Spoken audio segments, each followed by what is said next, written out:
Bienvenidos una vez más a Examina la Biblia Podcast, un podcast que te ayuda a leer y estudiar la Biblia. En este episodio quiero compartir un principio para el estudio de la Biblia. Y este principio te puede ayudar a entender mejor la Biblia. Si alguna vez has leído una parte de la Biblia y te has quedado con más preguntas, o tal vez sientes que no has entendido para nada qué es lo que se está diciendo, estoy seguro que este principio de estudio de la Biblia te ayudará. No se necesita comprar nada y no se necesita tener nada más que la Biblia. Así que espero que disfrutes este nuevo episodio y gracias por escuchar.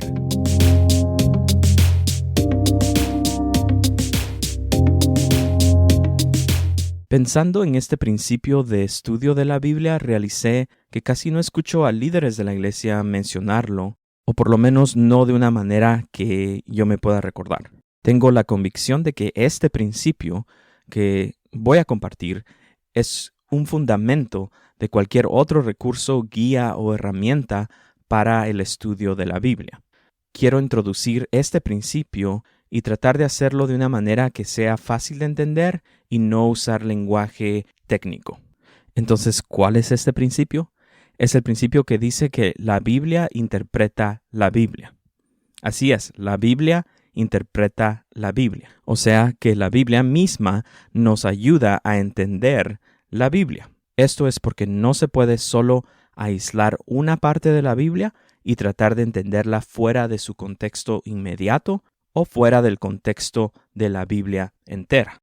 Podemos ver que hoy en día sucede esto mucho, lo de tomar algo fuera de contexto, y lo vemos mayormente en las redes sociales. Se toma una parte de todo lo que dijo una persona y lo publican en los medios a manera de tratar de crear polémica y sensacionalismo. Entonces, si solo vemos o leemos la parte que se publicó de todo lo que la persona dijo, fácilmente podemos malentender o malinterpretar a la persona que habló.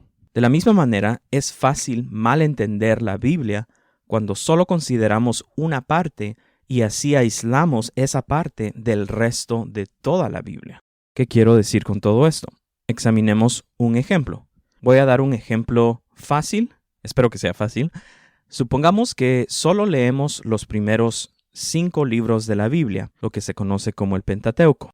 ¿Qué haríamos para buscar a Dios? Otra vez, si solo tenemos estos 5 primeros libros de la Biblia sin ningún otro libro de la Biblia. Entonces, tomaríamos unos animales para sacrificarlos, fuéramos a buscar el tabernáculo, también fuéramos a buscar al pueblo judío y a los levitas y al sumo sacerdote para que fuera nuestro intermediario entre nosotros y Dios. Entonces, definitivamente, estaríamos mal entendiendo la Biblia porque no estaríamos considerando todo el mensaje de la Biblia. Sabemos que la Biblia contiene 66 libros y no solo 5 libros. Y es solo al considerar todo lo que la Biblia dice que nos daríamos cuenta que Dios mandó a su único Hijo, a Jesús, para vivir la vida que nosotros deberíamos vivir aquí en la tierra, para morir la muerte que nosotros deberíamos morir por nuestras ofensas, y que Jesús fue un mejor cordero sacrificado en la cruz del Calvario, el justo por los injustos, dice la Biblia, y que Jesús murió por los pecados una vez por todas, y que Jesús es ahora nuestro sumo sacerdote, el único mediador entre Dios y los hombres, Jesucristo hombre, dice la Biblia. Entonces, los que están familiarizados con el mensaje cristiano podrán notar la gran diferencia entre tener solo los primeros 5 libros de la Biblia a tener todos los 66 libros de la Biblia. Se aplica aquí este principio, que la Biblia nos ayuda a entender la Biblia. Y solo al leer toda la Biblia podemos saber cuál era el propósito de los sacrificios de animales que vemos en los primeros 5 libros de la Biblia. Era una sombra de quien iba a venir, esto es, Jesús, el Hijo de Dios. Bueno, y ese fue un ejemplo fácil. Ahora consideremos lo que dijo Martín Lutero sobre este principio de que la Biblia interpreta la Biblia. Martín Lutero fue un gran maestro de la Biblia y uno de los personajes más importantes de la Reforma protestante hace ya 500 años atrás.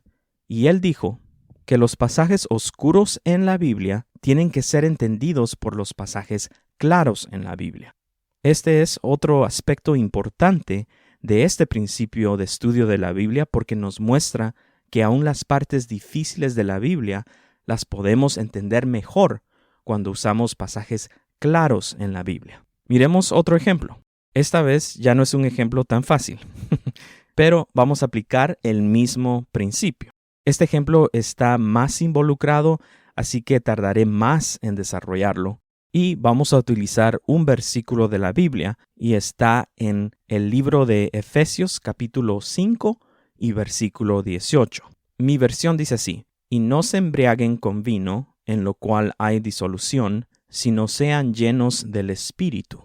Este versículo no siempre se entiende bien.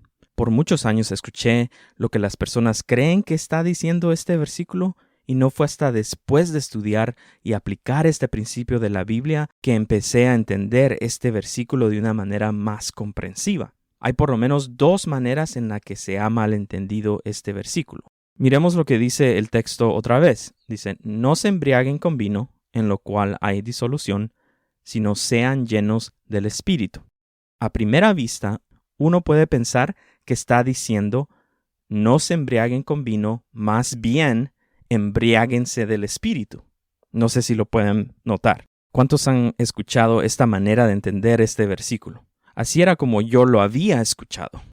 Entonces, de acuerdo a esta manera de entender este versículo, pareciera que la Biblia nos está animando a que busquemos una borrachera espiritual. Hay que embriagarnos del Espíritu. Se asume que el versículo está haciendo una similitud entre embriagarse de vino y embriagarse en el Espíritu.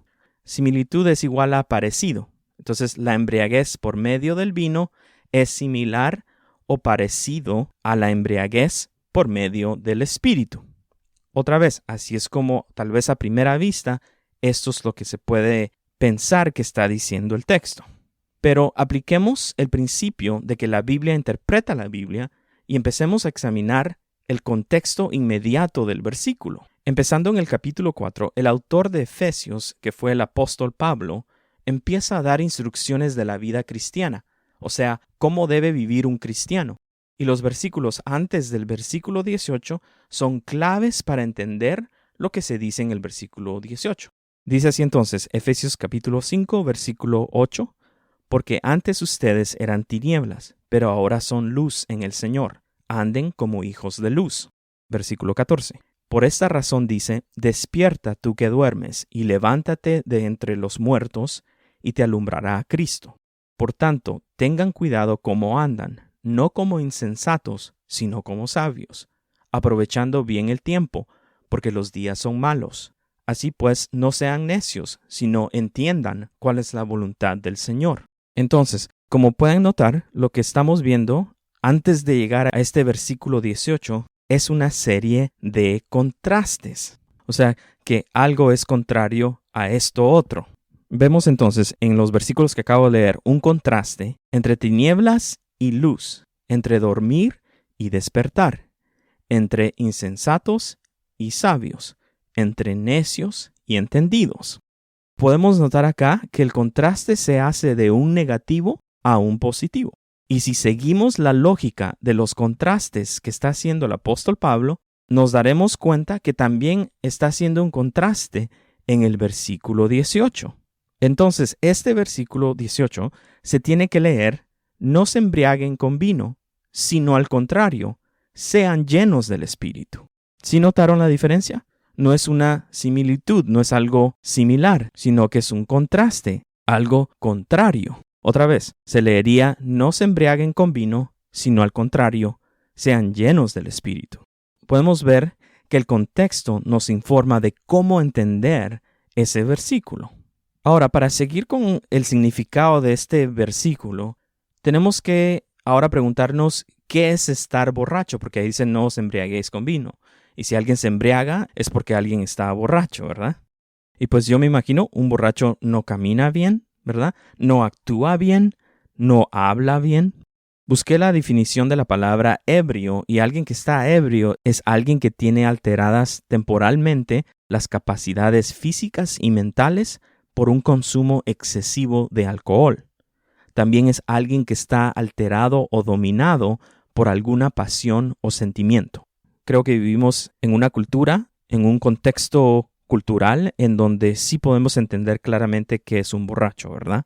Creo que no necesitamos más ejemplos de esto. Entonces, si está haciendo un contraste entre no embriagarse, sino ser llenos del Espíritu, ¿qué significa entonces ser lleno del Espíritu? Aquí en este versículo 18 nos está diciendo que es lo contrario a estar borracho. Bien simple, ¿verdad? Entonces la pregunta es, ¿puede una persona que está llena del Espíritu andar como una persona que está borracha? Por supuesto que no, ¿verdad? Estas dos cosas, según la Biblia, son opuestas, son contrarias. Pero ahí no termina la aplicación de este principio. También podemos ir al resto de la Biblia y ver si encontramos otras partes que confirmen lo que estamos viendo aquí en este versículo 18. Y si hay otras partes, yo voy a mencionarles dos y con estas voy a terminar.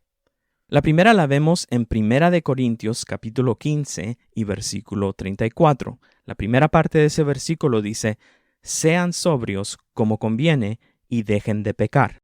La versión Reina Valera 1960, que es como la más común, dice velad en vez de sean sobrios.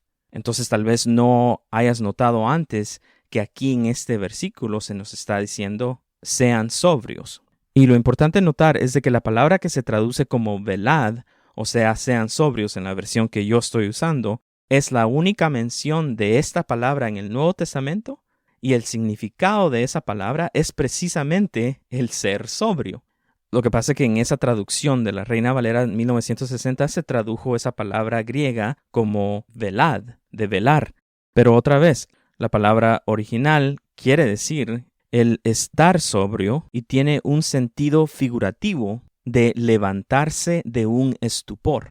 Y qué interesante que fue la misma persona que escribió 1 Corintios, la que escribió Efesios, o sea, el apóstol Pablo, que está hablando de levantarse en estos dos contextos. Si ustedes leen desde el principio del capítulo 15 de 1 Corintios, se darán cuenta de que el capítulo está hablando sobre la resurrección de Jesucristo. Y en Efesios capítulo 5 vemos que está hablando de levantarse. Entonces sí vemos cómo fuera de este contexto inmediato también encontramos en la Biblia algo que apoya lo que Efesios capítulo 5 y versículo 18 está diciendo. Y así podríamos seguir estudiando, pero el punto de todo esto es solamente ver cómo la Biblia nos ayuda a entender la Biblia. Entonces termino con esta pregunta. ¿Qué significa ser llenos del Espíritu? Significa andar como Jesús anduvo aquí en la tierra. ¿Se recuerdan qué sucede cuando Jesús fue bautizado? El Evangelio de Lucas, capítulo 3, versículo 21 y 22, dice que el cielo se abrió y descendió el Espíritu Santo de forma corporal, como paloma. Y luego que menciona esto, el autor interrumpe la historia que está contando acerca de Jesús y menciona una genealogía de Jesús, no sé por qué, pero después en el capítulo 4 y versículo 1 continúa y dice que Jesús, lleno del Espíritu Santo, volvió al río Jordán y fue llevado al desierto. Y realmente el Evangelio de San Lucas es el que mejor nos describe cómo Jesús fue lleno del Espíritu Santo y así era como Él se movía, por así decirlo. Entonces, ¿qué has pensado tú al considerar qué significa que una persona esté llena del Espíritu? ¿Cómo se comporta una persona que está llena del Espíritu? Bueno, lo que nos ha informado la Biblia es de que es una persona que se comportará todo lo contrario a una persona que está borracha y que se comportará así como Jesús se comportó aquí en la tierra.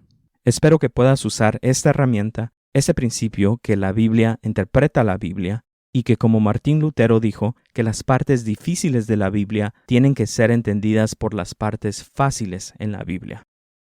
Una vez más, gracias por escuchar y nos vemos en el próximo episodio.